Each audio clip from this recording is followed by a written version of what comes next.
The signing ceremony had been planned for 8 months, and every detail of it looked flawless under the chandeliers of the Whitmore Tower atrium. Cameras from a dozen outlets lined the back wall. Investors in tailored suits filled the front rows, and a table of dark walnut sat center stage, with 2 golden pens resting on a velvet cushion. Emily Carter stood at the podium in a charcoal blazer, her dark hair pulled back, her composure the same steel that had carried her company from a garage in Austin to a corporation worth tens of billions of dollars. She had rehearsed this moment more times than she could count, yet nothing in those rehearsals had prepared her for what came next. Without warning, the wide glass doors at the far end of the atrium burst open, and the low rumble of engines rolled in from outside like a wave of thunder arriving before the storm. Dozens of black sport utility vehicles swept into the plaza in perfect formation, tires screeching against the pavement, doors flying open before the vehicles had even come to a full stop. Men and women in body armor poured out in tight, coordinated lines, moving with the discipline of a unit that trained for exactly this kind of entrance. Radios crackled. Boots struck marble. The entire hall, filled seconds earlier with polite applause and champagne toasts, fell into a silence so complete that the click of a single camera shutter sounded like a gunshot. Reporters lowered their phones. Investors froze mid-sentence. Somewhere near the back, a security guard reached for a radio that suddenly felt useless in his hand. Emily's mind raced through every deal she had ever signed, every acquisition that had crossed legal gray areas, every early investor whose money she had never fully questioned. Her pulse hammered against her collarbone as the lead figure, a broad-shouldered man in a tactical vest marked with a small insignia she did not recognize, walked through the parting crowd with unshakable purpose.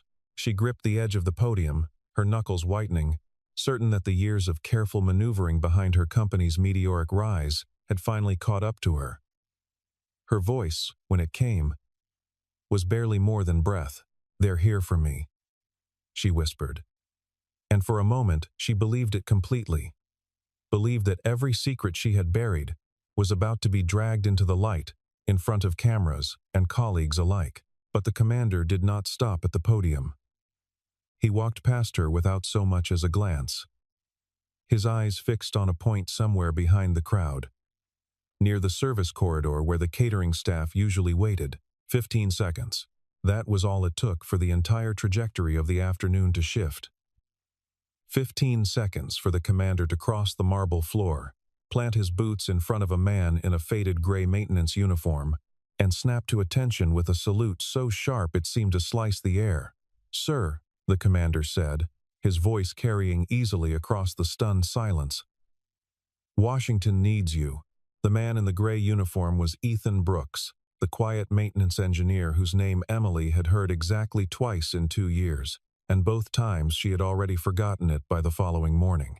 He stood there for a moment, unbothered by the dozens of eyes suddenly locked on him, and gave a small, tired nod, as though this were simply another item on a long list of interruptions to his day. Emily felt the floor tilt beneath her heels. 2 years. She had walked past this man in the hallway 2 years, had seen him replacing light fixtures and crawling under server racks, had barely registered him as more than part of the building's furniture, and in this single moment she understood, with a cold and dizzying certainty, that she had never actually known who she was working beside at all. Before that day, before the black vehicles and the frozen silence, Ethan Brooks had simply been the man who fixed things.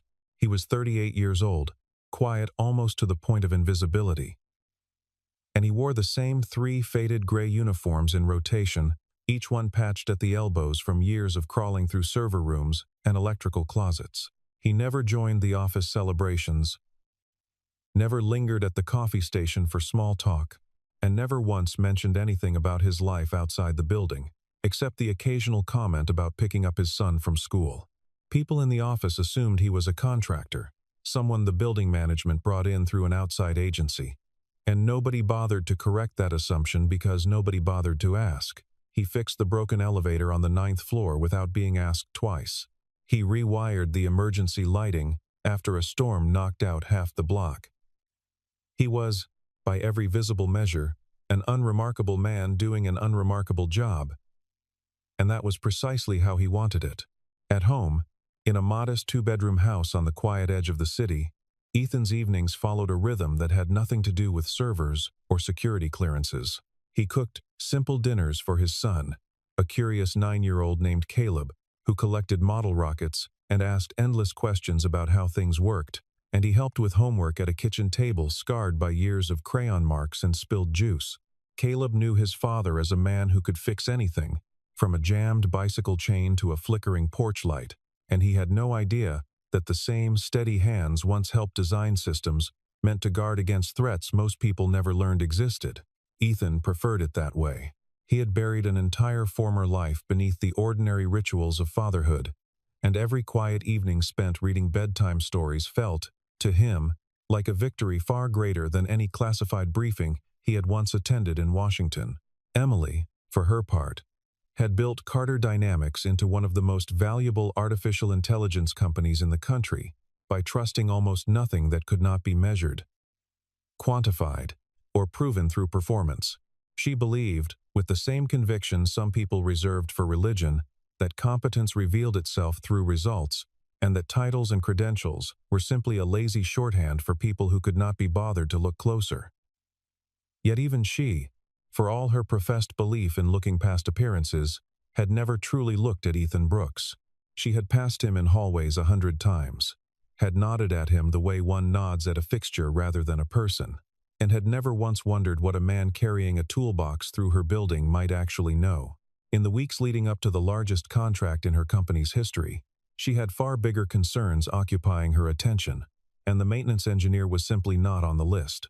The contract in question was worth more than anything Carter Dynamics had ever negotiated, a multi-year partnership with a coalition of international investors and government contractors that would fold the company's artificial intelligence infrastructure into critical systems used across 3 continents.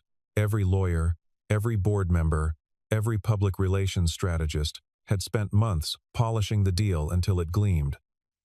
And in the middle of all that polish, Ethan Brooks had quietly begun raising concerns that nobody wanted to hear. He had found irregularities in the building's network architecture, small inconsistencies in data traffic that most administrators would have dismissed as background noise. He submitted 2 memos through the proper channels, both of which vanished into the filing systems of a company too busy chasing billions to worry about a maintenance engineer's technical opinions. For weeks after those memos disappeared, Ethan did not raise his voice or demand another meeting. Instead, he simply started working, quietly and without fanfare, as though the company's indifference had freed him to act without permission. He replaced security cameras in the server wing one at a time, always after hours, always without drawing attention to the upgrades hidden inside seemingly routine maintenance. He ran diagnostic checks on the building's backup generators twice as often as required, and he began sealing off unused network ports throughout the lower floors, a task that would have taken an ordinary technician a month, but which he completed in a matter of days. When one of the night guards noticed him running cable through the utility corridor for the 3rd night in a row, the guard finally asked the question that had been building in his mind. "Why are you doing all this?" Ethan answered without looking up from his work, his tone as flat and unbothered as ever. "Just in case," he said, and returned to his task as though the conversation had already ended. Emily heard about the extra work secondhand, filtered through a facilities manager who mentioned it almost as a complaint, framing it as an engineer overstepping his responsibilities and wasting company resources on unnecessary precautions. She dismissed it in less than a minute, telling the manager to keep an eye on the budget but otherwise let the man do his job, since nothing about faulty wiring or slow servers seemed worth her attention during the most important quarter of her career. Emily's own path to that office had been built on a similar instinct to prove herself through relentless output rather than pedigree, having started Carter Dynamics in a rented garage with 2 laptops and a stubborn refusal to accept rejection from investors who dismissed her early prototypes as too ambitious for a woman barely out of graduate school. She had clawed her way through a decade of skepticism by outworking every doubter in the room, and that history had left her with an unshakable belief that anyone who wanted recognition would eventually demand it, loudly and visibly, the way she once had. It never occurred to her that a person could possess extraordinary capability, and simply choose silence instead. Because silence had never been a language she spoke fluently herself. She had no reason to imagine that the flickering camera feeds and rerouted cables were anything more than the eccentric habits of an overly cautious employee. She could not have known that somewhere beneath the surface of her gleaming glass headquarters, a slow and deliberate defense was being constructed by the one person in the building nobody thought to watch.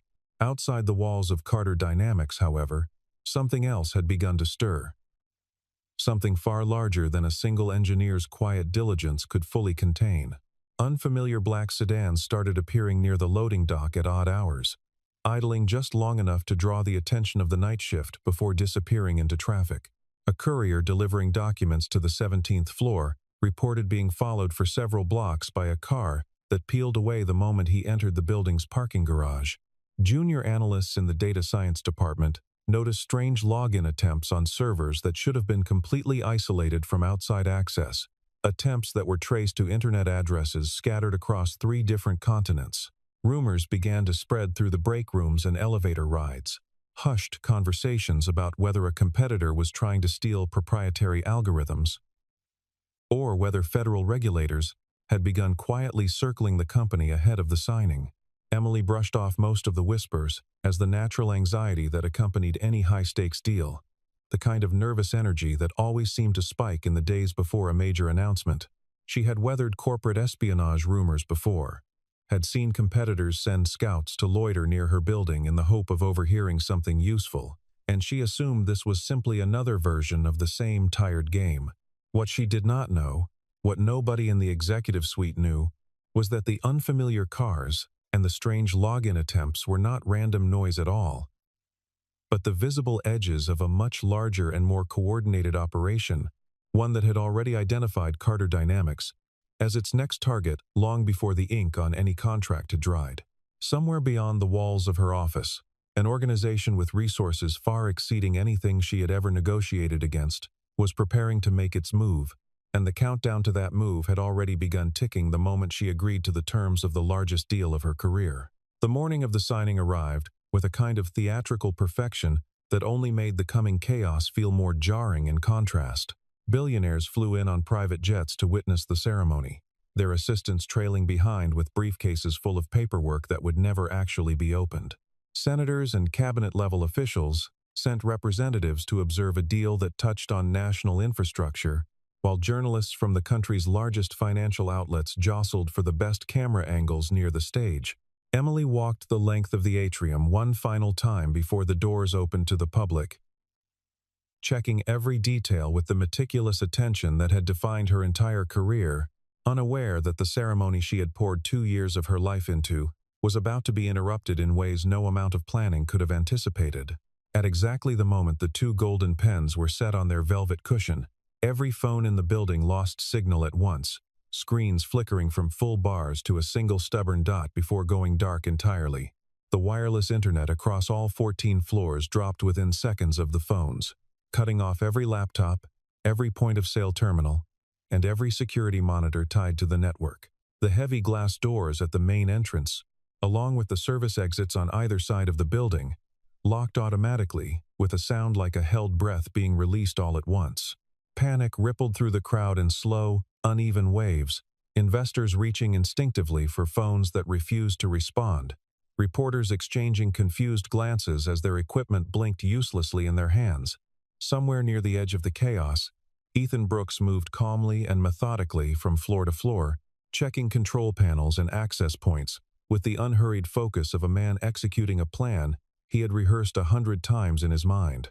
Emily felt the first genuine flicker of fear settle into her chest as she watched her carefully constructed ceremony dissolve into confusion around her. She caught sight of Ethan crossing the atrium toward the security office, his expression unreadable, his pace steady in a way that struck her as strange given the mounting hysteria surrounding him. For the briefest moment she considered calling out to him, asking what was happening, but something in his bearing told her he already knew far more than she did, and that unsettled her even further. The lights flickered once, twice, and then steadied, and in that fragile pocket of quiet before the doors of the atrium exploded open, Emily Carter felt, for the first time in years, completely and utterly out of control of her own building. That loss of control crystallized into terror the instant the convoy of black vehicles tore into the plaza outside, their engines roaring against the sudden silence of the crowd within. Tactical operators moved through the parting investors with the precision of a unit that had trained for this exact scenario 100 times over, their formation tightening as they crossed the marble floor toward the stage where Emily still stood frozen behind the podium. Her thoughts spiraled backward through years of decisions, landing on a particular acquisition from early in the company's history, a deal involving overseas investors, whose paperwork had always felt a shade too convenient, a shade too easy for a young founder desperate for capital. She had never asked too many questions back then, and she wondered now, with her stomach twisting into a knot, whether those unasked questions had finally come due. The hall around her seemed to hold its breath collectively, every reporter's camera raised, every investor leaning forward in a mixture of horror and morbid fascination as the commander approached the stage. Emily's hands trembled against the podium's edge, and in a voice barely audible even to herself, she spoke the words that would later be replayed 1,000 times in the retelling of that day. "They're here for me," she whispered, the admission slipping out before she could stop it, carrying with it 2 years of accumulated anxiety about the empire she had built on decisions that did not always survive close scrutiny. For one suspended, agonizing moment, the entire trajectory of her life seemed to hinge on whatever the commander would say next, and the silence stretched so thin that even the air conditioning system seemed to hold its breath, along with the crowd. And then, in the span of 15 seconds that would rewrite everything Emily believed about her own company, the commander walked directly past her without a flicker of acknowledgement. He did not slow near the board of directors seated in the front row, nor did he glance toward the legal team clustered nervously near the exit. Instead, his path carried him straight toward the back corner of the atrium, past the caterers and the folded stacks of extra chairs, to where Ethan Brooks stood in his faded gray uniform, arms loose at his sides, watching the scene unfold with the calm of a man who had been expecting this exact arrival for weeks. The commander's boots came together with a crack that echoed off the marble, his hand rising in a salute so precise it looked rehearsed. And his voice, when it came, carried clearly to every corner of the silent hall. "Sir," he said, "the National Security Council requests your immediate presence." The words hung in the air like smoke that refused to clear. And for several long seconds nobody in the room moved at all. Emily's mind struggled to reconcile the man she thought she knew, a quiet engineer who fixed light fixtures and replaced server fans, with the figure now being addressed by a federal commander with the kind of deference typically reserved for generals and cabinet secretaries.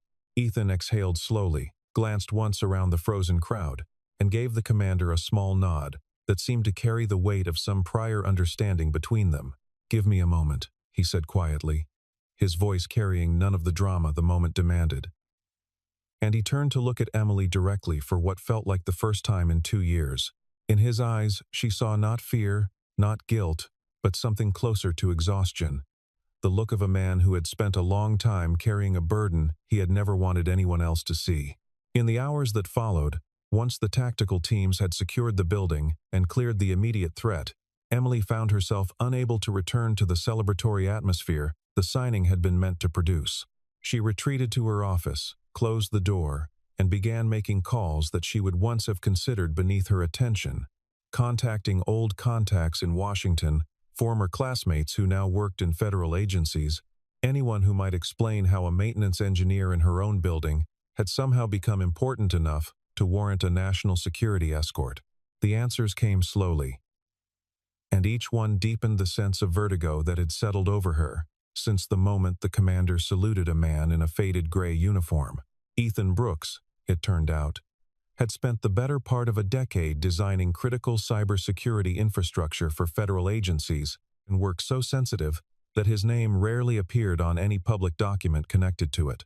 He had once served as a lead architect on systems meant to protect the country's most vulnerable digital infrastructure, consulting quietly for agencies whose names appeared in headlines only when something had already gone catastrophically wrong.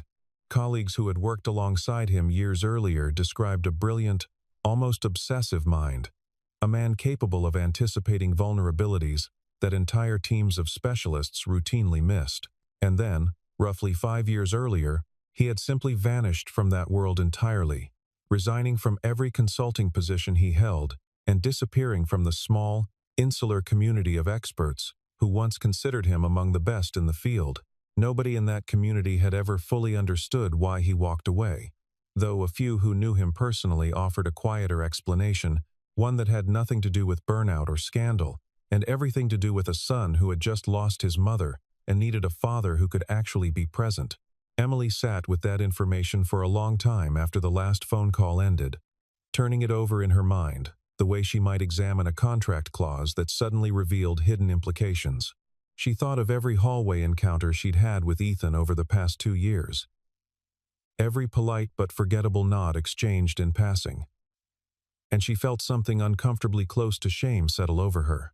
She had built an entire company on the philosophy that talent should be recognized regardless of appearance or title, and yet she had walked past one of the most capable minds in national cybersecurity for 2 years, without once wondering what lay beneath his quiet exterior.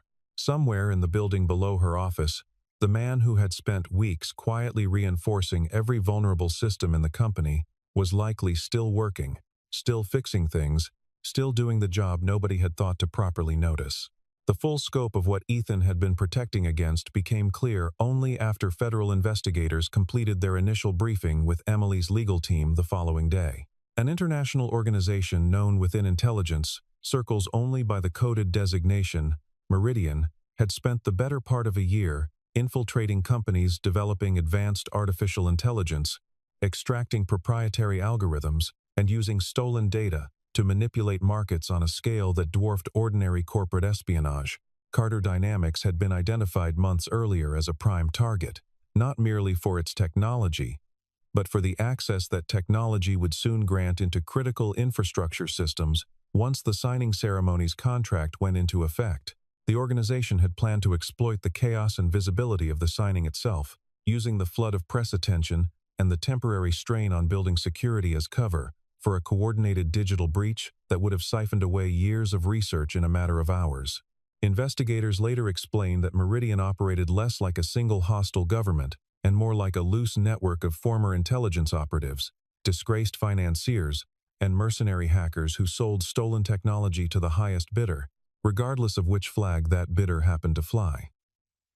They had already struck twice before, once against a European pharmaceutical firm whose vaccine research vanished overnight, and once against a Southeast Asian logistics company whose shipping algorithms resurfaced months later inside a rival corporation on another continent.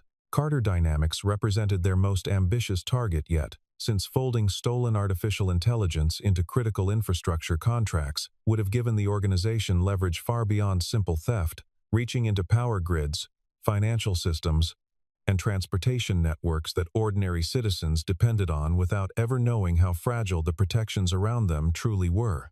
Federal analysts had been tracking fragments of the organization's activity for over a year before Ethan's memos gave them the specific thread they needed to finally close the net. Ethan had detected the earliest signs of that infiltration weeks before anyone else in the company had noticed anything at all, buried deep in network traffic patterns that would have looked like ordinary noise to almost any other observer, because his prior work made him one of the few people in the country capable of recognizing the organization's specific digital signature. Federal agencies had quietly reactivated his old clearance the moment his memos, forwarded through back channels by a contact who remembered his reputation, reached the right desk. He had been asked, and had agreed, to continue his ordinary job at Carter Dynamics, without revealing his true role, functioning as a kind of embedded early warning system, while federal teams built their case and prepared their response. He could not tell Emily, could not tell anyone in the building, because even a single leak might have alerted Meridian and cost the operation everything. What happened in the hours after the black vehicles arrived was not a firefight or a dramatic chase through the building's corridors, but something far quieter and, in its own way, far more remarkable.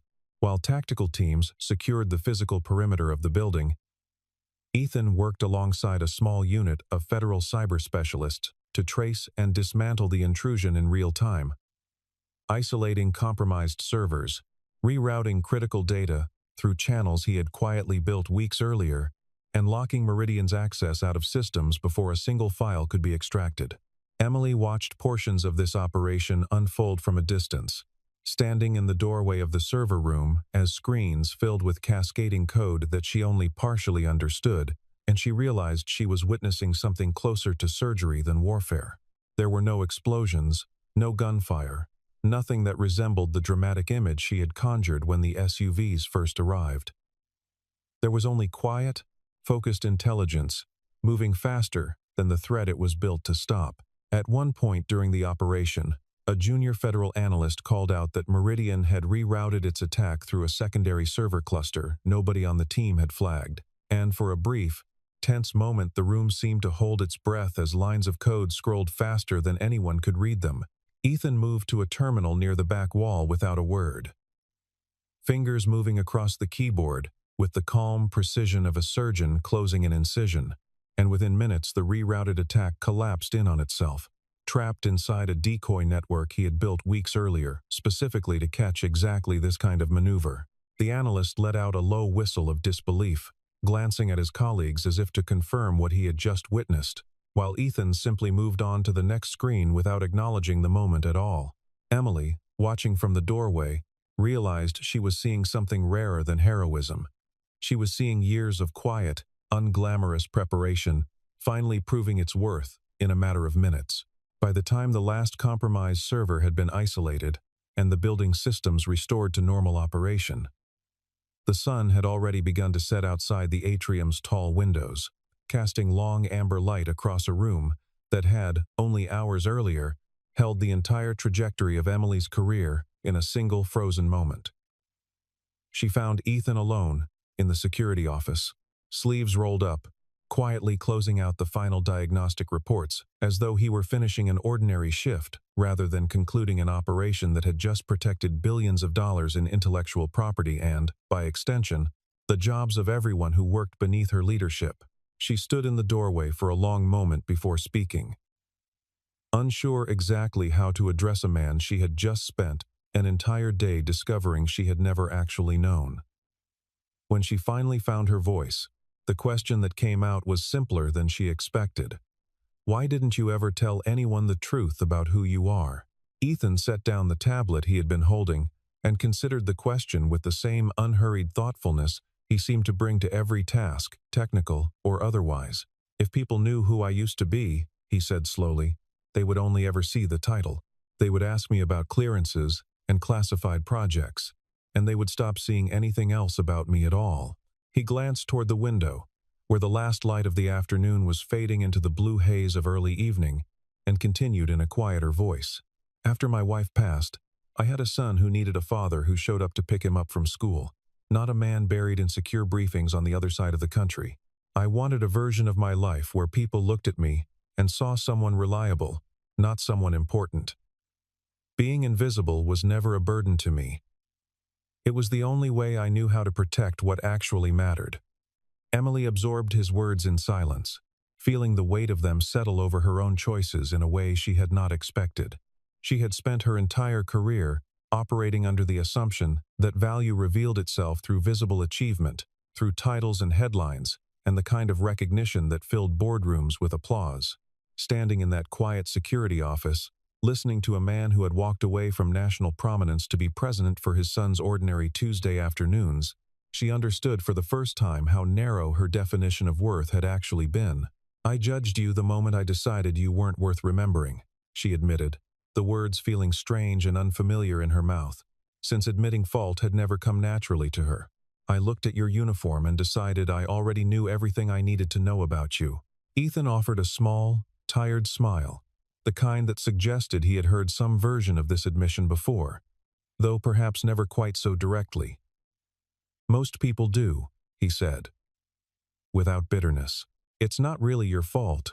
The world trains us to read titles instead of people. Because titles are faster and people take time. He paused, studying her for a moment with an expression that seemed to weigh whether to say more, before adding, but you noticed something was different tonight, even before the vehicles arrived. You watched me cross the room and you wondered. That's more than most people ever bother to do. Something in the way he said it, gentle and without judgment, loosened a knot in Emily's chest that she hadn't realized she'd been carrying since the ceremony collapsed into chaos hours earlier. In the days that followed, something quietly shifted between them.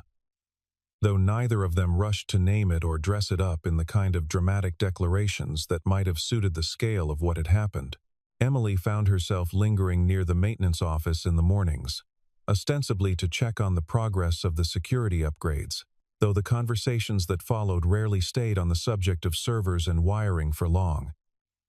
Ethan, in turn, began mentioning small details about his life that he had never shared with anyone at the company before. Stories about his son's fascination with model rockets, memories of his late wife's laugh, the particular quiet he had built for himself in the years since choosing an ordinary uniform over an extraordinary title. Neither of them spoke of romance directly, and neither felt the need to. What grew between them instead was something steadier, built out of two people, slowly learning to see each other clearly for the first time, layer by layer, without the noise of assumption clouding the view. The following weeks brought a wave of institutional attention that neither of them had anticipated, though both handled it in characteristically different ways. Federal officials returned twice more to debrief the company's security team, and reporters who had originally come to cover a corporate signing found themselves chasing a far more compelling story about the anonymous engineer who had quietly protected one of the country's most valuable technology firms. Carter Dynamics, rather than suffering reputational damage from the disrupted ceremony, found its standing among investors and government partners rising sharply, since the successful defense against Meridian's infiltration proved the company's infrastructure could withstand threats that had compromised far larger organizations elsewhere. The delayed contract was ultimately signed 3 weeks later, in a much smaller and quieter ceremony that Emily insisted on holding without cameras or crowds, a choice that would have seemed unthinkable to her only a month earlier.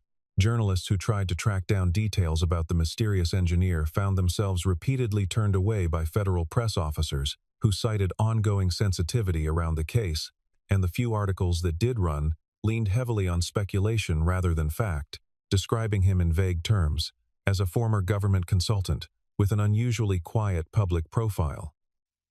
Ethan read none of these articles himself, uninterested in how strangers chose to characterize a life he had spent years deliberately keeping private. And he continued arriving at the office each morning in the same faded gray uniform, carrying the same worn toolbox, as though nothing about his circumstances had changed at all.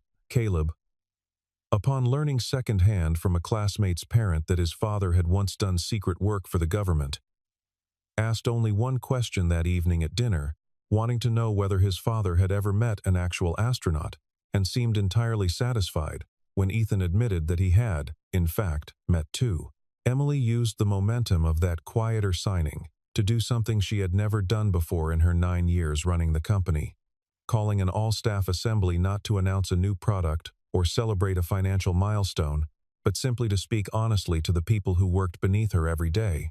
She stood before thousands of employees gathered in the company's largest auditorium, feeling none of the polished confidence that usually accompanied her public appearances, and instead spoke with a vulnerability that surprised even her closest colleagues. "The most important person in this building," she told the crowd, her voice steady despite the unfamiliar rawness of the moment, "is not the chief executive standing in front of you today."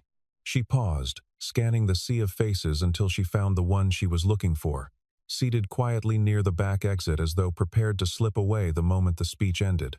"It is the person who chose, every single day, to protect all of us without ever once asking for recognition." The auditorium rose in a wave of applause that seemed to catch even the most senior executives off guard, employees turning in their seats to search for the man Emily's words clearly described, many of them realizing for the first time that the quiet engineer who had fixed their broken office chairs and flickering lights was the same man being discussed in hushed, awed tones throughout the building for weeks. Ethan sat through the ovation with visible discomfort, his shoulders slightly hunched, offering only a small, reluctant smile, before the applause finally settled into a warm and lingering silence. He had never wanted the spotlight, had spent years deliberately constructing a life designed to avoid exactly this kind of attention. And yet, something in Emily's words, in the sincerity behind them, made the discomfort feel bearable in a way that past recognition never had.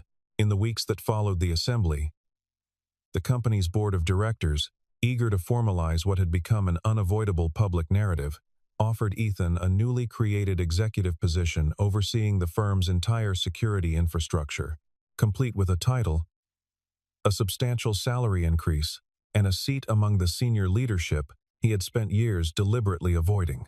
He turned the offer down without hesitation, requesting instead that his role remain largely unchanged, save for a quiet designation as special advisor that came with no additional public exposure and no obligation to appear in press releases or shareholder meetings. When a board member pressed him for an explanation, curious why anyone would decline such an obvious advancement, Ethan simply repeated, in slightly different words, what he had told Emily weeks earlier in the security office. Value, he said, was never something a title could measure, and he had spent too many years learning that lesson to abandon it now for the sake of appearances. Emily supported his decision without argument, having come to understand, through the events of that single extraordinary day, that some forms of worth resisted the neat categories her industry preferred to assign them. She began, in small but deliberate ways, to change how she moved through her own company, pausing to learn the names of the people who kept the building running rather than simply the names of those who filled her boardroom. She found herself asking better questions in meetings, questions that probed beneath surface credentials to the substance of what people actually understood and could actually do. And she noticed, with something like quiet satisfaction, that this shift made her a sharper leader rather than a softer one. The lesson Ethan had taught her without ever intending to teach anything at all had reshaped not just her personal understanding, but the very culture of the company she had spent a decade building. As winter settled over the city and the first snow of the season began drifting past the tall windows of Carter Dynamics, Emily and Ethan found themselves leaving the building together at the end of an ordinary Friday, neither of them in any particular hurry to say goodbye at the door the way they once might have. They walked out into the plaza where, months earlier, a convoy of black vehicles had shattered the calm of a signing ceremony and revealed a truth neither of them had been prepared for. And the space now felt different, quieter, softened by falling snow and the absence of cameras. Emily glanced sideways at the man beside her, no longer the invisible maintenance engineer she had once failed to notice, and no longer merely the celebrated hero the press had tried to make of him either, but simply Ethan, a man who repaired broken things quietly and asked for nothing in return. They did not speak much as they walked, and they did not need to, since the silence between them had long since stopped feeling like distance and had instead become something comfortable, something earned.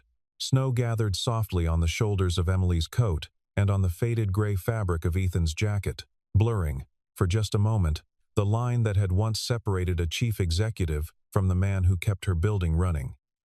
Somewhere behind them, the lights of the atrium glowed warm against the early evening dark, illuminating the same marble floor where 15 seconds had once rewritten everything either of them believed about the other.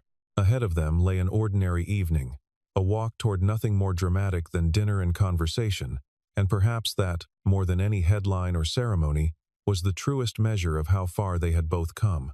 What began as a story about hidden identities and international threats had, by its quiet end, become something far simpler and far more enduring. A story about two people learning to see past the roles the world had assigned them. Emily Carter had spent years believing that competence alone determined a person's worth, only to discover that even she had been blind to the quiet brilliance standing beside her every single day.